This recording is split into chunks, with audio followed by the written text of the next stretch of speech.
Hello everyone! Welcome to my very first cash stuffing video. I have right here my, what do you call this? My money tray and then my notebook.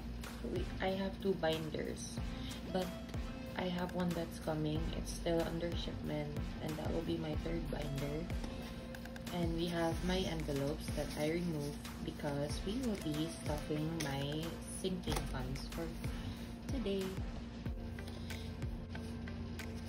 So I'm gonna start with the debts.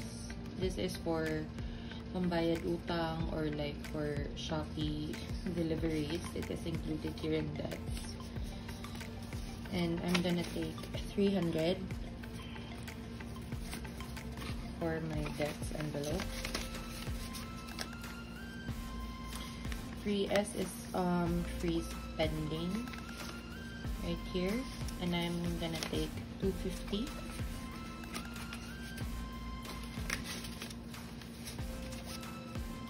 For the buffer, we're gonna put 250 as well.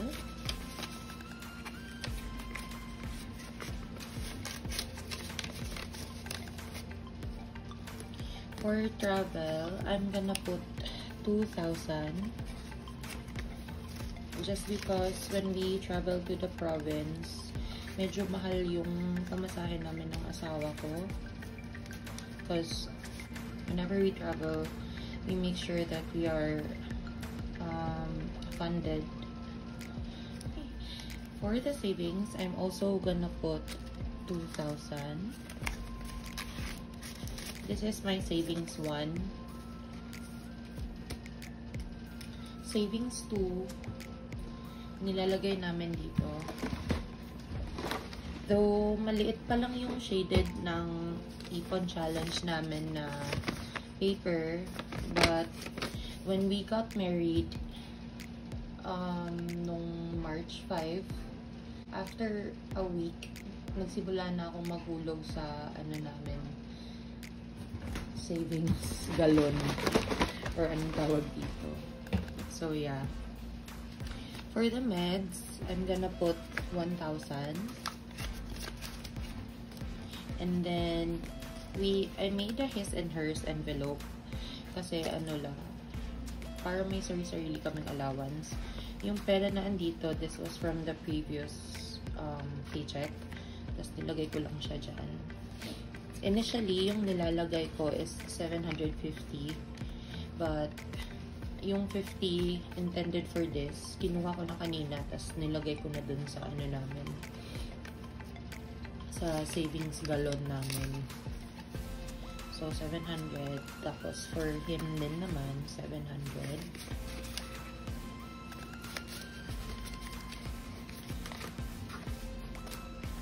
Tapos for Christmas, budget ko is 500. So I'm gonna take my 50s na lang. 1, 2, 3, 4, 5. Let's count again. 1, 2, 3, 4, 5. That's for 500. Kasi malapit na magpasko. Tapos parang na-realize ko na parang ba't di pa tayo nagsasave up for Christmas? Okay, we should start saving. And then lastly, for church, again, galing tong 500 na to sa last time. So now I'm gonna put 400. So let's just count the remaining. I think sakto 400 to. 3, 4, 5. 1, 2, 3, 4, 5. It's 200. 300, 400. So 400 is added to the church envelope.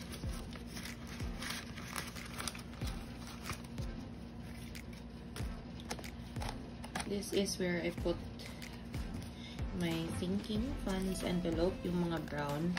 Ginawa ko lang to. This is from the Starbucks paper bag. Yan na logo ni ating Starbucks. As I just put scotch tape para hindi siya madaling mapunit. And then this one, galing siya sa gantong envelope. So yan, lahat ng browns napupunta dito sa pink binder ko. Tapos this one goes to my brown binder. Tapos, pag dumating na yung order ko sa Shopee, isa-separate ko na yung ibang sinking pans namin. Tapos, this one is for like the expenses. Renta, laundry, groceries, food delivery. Tapos, petty cash or rollover, dito ko na lang din nilalagay sa aking brown binder. Kasi this is my first binder. Kaya, I think it's so fulfilling. Alam mo yun, parang it feels so nice to finally be, thinking about financial stability. And also, this one pala, I made it from the pizza box. When I was cutting the cardboard boxes, I didn't notice that at the side of it is a Bible verse.